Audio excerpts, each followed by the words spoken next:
everyone and welcome back to my Warhammer 40k guides. I am Brady and it's that time of the month again. That's right, it's time for the top 10 armies of November. I based this list off of which armies had the most top 3 placings in major ITC tournaments. If there were any ties, then I looked at how many times each army had a top 3 placing this year in 8th edition to decide the tiebreaker. So now that you know how this works, let's not waste any time and let's get right into what you guys came to see, the top 10 armies of November. Number 10. Dark Angels. Everyone's favorite Chaos Space Marines, Loyalists, come in at 10th spot. I must mention though, the 2 lists that made it into the top 3s of their respective tournaments were using the Dreadnought Azrael spam list that's no longer viable since the changes they made to Azrael, because his 4+ invulnerable save bubble aura no longer affects vehicles, so the Dark Angel Dread spam is no more, or at least not nearly as viable as it once was. So take this placing with a grain of salt, because both times the army topped an event, it was the Dreadnought spam with Azrael, so I don't think this is an accurate representation of where they might fit once their codex is released. Number 9. Tyranids. With the release of their codex, this army is going to be a force to reckon with. If you're not good at deploying, and if your army doesn't have a good enough screen, you will usually always lose to Tyranids. If you have a psychic heavy army, they completely mess you up with all their anti-psyker rules that they received from their new codex. People were using them alongside their gene stealers since the beginning of 8th, because the NIDS codex was very lacking and didn't make them strong enough to compete on their own. But now with the codex being released, my prediction was right, and I think that we are going to see a lot more Tyranids in the future. Number 8. Sisters of Battle. The Nuns with Guns come in at number 8. This army has a surprising amount of speed and firepower because of their Act of Faith rule, that allows them to move, shoot, or make close combat attacks at the beginning of their turn on a roll of a 2+. It's almost like the Inari Soul Burst, especially after they nerfed Soul Burst, which we will talk about in a bit. But as for Sisters, they're usually paired with some Guard or some Assassinorum stuff, since they synergize so well with them. And they always have Celestine leading the charge with some Seraphim. Overall, I'm glad the Sisters are keeping up this edition. Maybe we might finally get some plastic Sisters models if they keep being popular. Number 7. Orcs. The boys are still in town. They are still chopping everything up. The lists we saw this month are a little different from the months before it. This time it's lots of boys with some commandos, lots of weird boys, and a gargantuan squigoth. The boys run up the board being a distraction Carnifex, while giving some breathing room to the commandos to get close enough to flame everything, while the squigoth steps on everything and the weird boys smite everything. It's a simple yet effective list. Like last month, I am extremely happy Orcs are finally in a good place after being the worst army for years in 7th edition. Number 6. Deathguard. That's right, Deathguard finally made it into the top 10. I recently played against my first competitive Deathguard list, and it was absolutely brutal. Tyrion is hands down the best close combat unit in the game, and he is good at killing anything.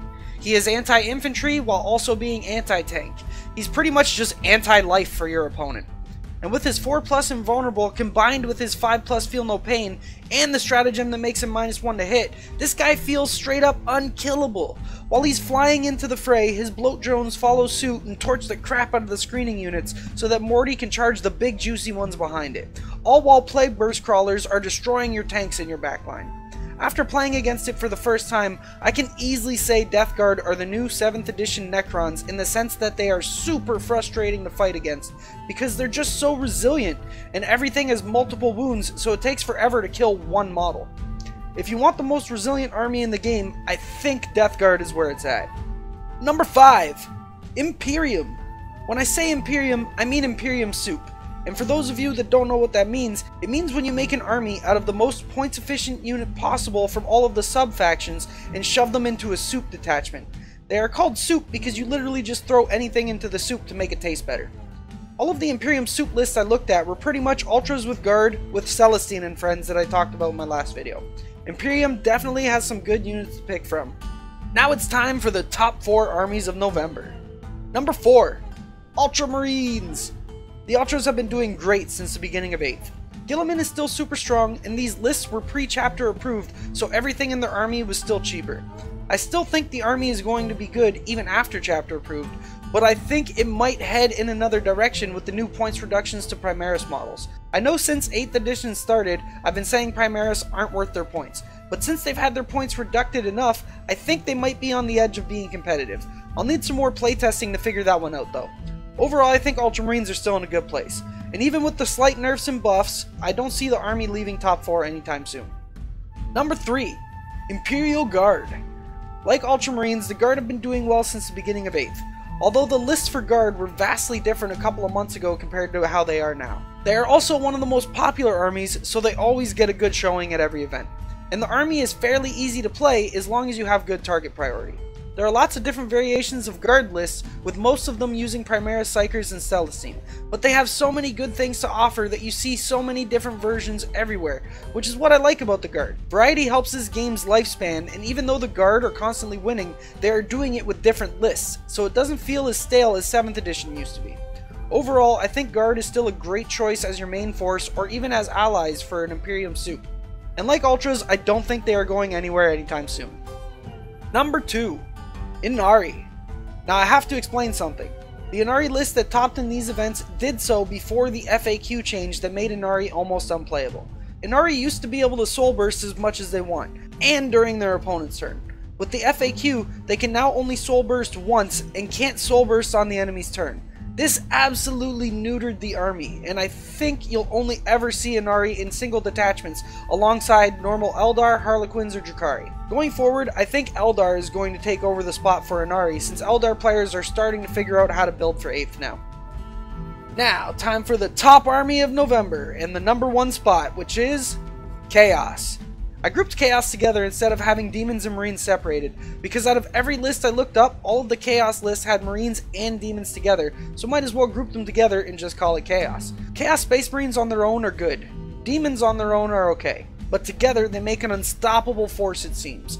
A lot of Chaos players are opting to use the Bash brothers, Magnus and Morty, and others are opting to just use Magnus. The Legion that seems to be used the most in these lists is Alpha Legion, because they are probably the strongest Chaos Space Marine faction because they counter gun lines pretty well. And Tzeentch Demons because they are surprisingly resilient, especially when grouped with a Changeling. The whole army is -1 to hit on turn 1 and it hits like a truck. There are so many variations of this list, kinda like the Guard, so it keeps things interesting and fresh. Sure, Magnus is used in literally every list, but so is Celestine. Every faction has their own auto-includes or staples, and I think Magnus is the biggest staple for Chaos right now. Well anyways, that about covers it for this video. If you have any comments, please leave them down below, and if you enjoyed the video, don't forget to subscribe and leave a like. Also, if you're a fan of the channel and want to help see it grow or want to support it, you can do so by becoming a patron on our Patreon. If you can't afford to help the channel monetarily, you can always help by sharing my videos to your friends or on any social media you may use. Well anyways, thanks for watching guys, I hope you enjoyed the video and I'll see you in the next one. Happy wargaming!